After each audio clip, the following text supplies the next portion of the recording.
État souverain. Pour ce faire, le seul moyen qu'il a, est le recours à la guerre asymétrique, c'est-à-dire une guerre opposant une armée régulière constituée et une force non conventionnelle, ou une guerre par procuration, c'est-à-dire où deux pouvoirs s'affrontent, mais indirectement, en soutenant financièrement ou matériellement d'autres puissances ou groupes militaires qui, eux, sont en conflit direct sur le terrain. C'en est d'ailleurs la pièce justificative de la résurgence du mouvement du 23 mars dit M23 qui, depuis, est en confrontation avec les forces armées congolaises qui a pu mettre la main sur un adjudant et un officier de rang qui ont reconnu appartenir à l'armée rwandaise. Au regard de tout ceci, quel mystère est-il caché dans l'appellation de M23 prétendu signifier « mouvement du 23 mars ». Un bonjour, Dieu m'a révélé en me faisant voir l'idéologie codifiée dans l'appellation M23 qui, pourtant, n'a rien à voir avec la date du 23 mars. Et j'ai vu qu'il s'agit plutôt d'un encodage chiffré intelligemment fait à dessein dans le nombre 23 entre les chiffres 2 et 3, par rapport à la deuxième et la troisième lettre de l'alphabet français, pour aveugler les Congolais et l'opinion internationale. Cette transcription d'un message sous forme codée en chiffres par rapport à l'alphabet français donne au fait l'acronyme MBC qui ne veut rien d'autre dire, Mouvement pour la balkanisation du Congo. M égale mouvement. 2 correspond à la lettre B, et égale balkanisation.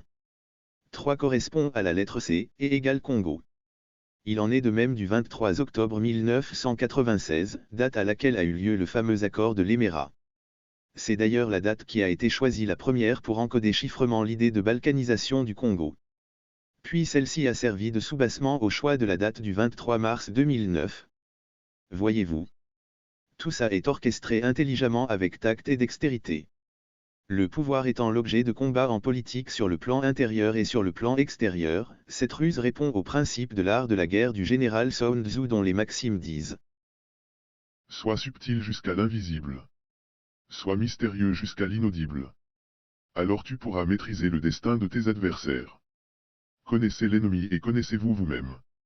En sans bataille, vous ne courez jamais aucun danger. » Et partant, daignez comprendre que la réapparition du M23 s'inscrit, non seulement dans une perspective de consolider la mainmise du Rwanda sur les richesses du Congo, mais aussi d'y asseoir sa souveraineté sur sa zone d'influence en RDC et de limiter l'influence grandissante de l'Ouganda dans la région. Les graves délits qui s'y font, laissent la communauté internationale indifférente au point de faire preuve d'un mutisme sans pareil, alors qu'elle est en effervescence pour multiplier des réunions pour mettre en place une ribambelle de mesures en faveur du peuple ukrainien et au détriment de la Russie. Cela, laissant entrevoir une très grande injustice dont est victime le peuple congolais. Où en est actuellement la République démocratique du Congo avec son destin prophétique qu'avait vu et annoncé d'avance le prophète de Dieu, Simon Kimbangu.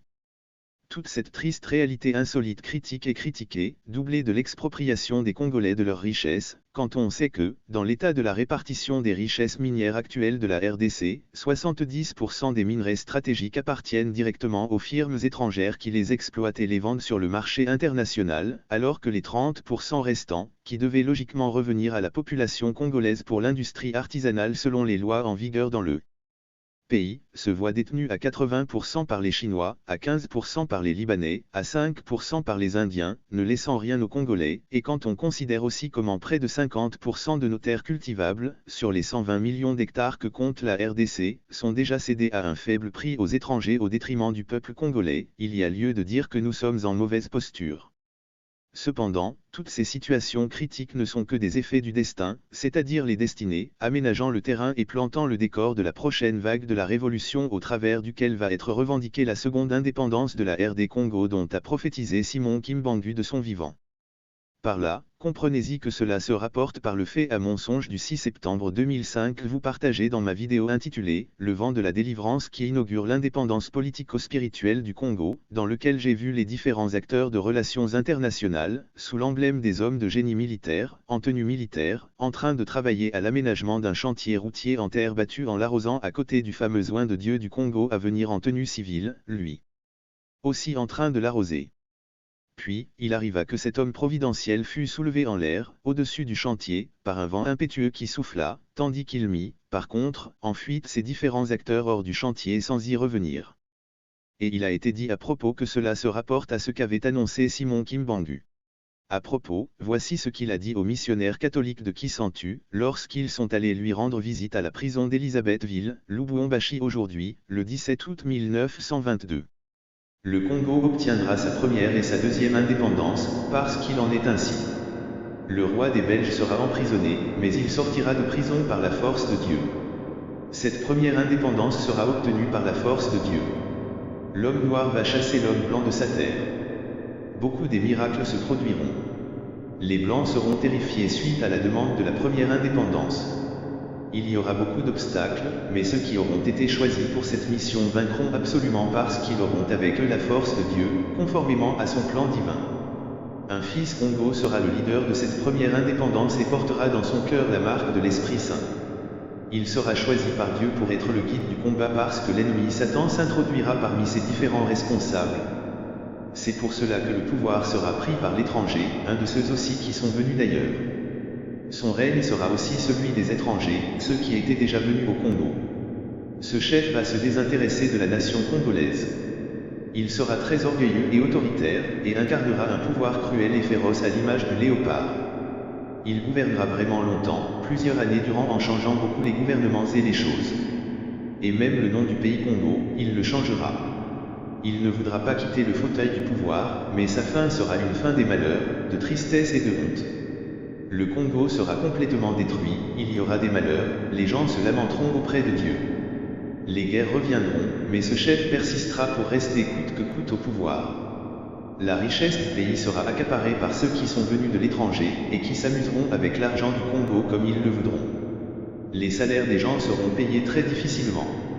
Il y aura beaucoup de vols et de détournements massifs des deniers publics. Beaucoup des communautés religieuses oublieront le Christ et serviront Satan sous le couvert du nom du Christ. Les routes et les entreprises seront détruites et en même temps, il y aura une désorganisation totale du pays. L'argent aussi perdra toute sa valeur, mais par la force de Dieu, les gens mangeront encore un peu de manière convenable. Nul n'est sans ignorer que ce que le contenu de la première partie de son discours, selon que je l'ai scindé à souhait, a déjà connu son accomplissement.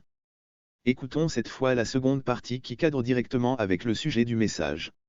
Sachez bien, mes paroles ne passeront pas sans que ces choses ne se réalisent.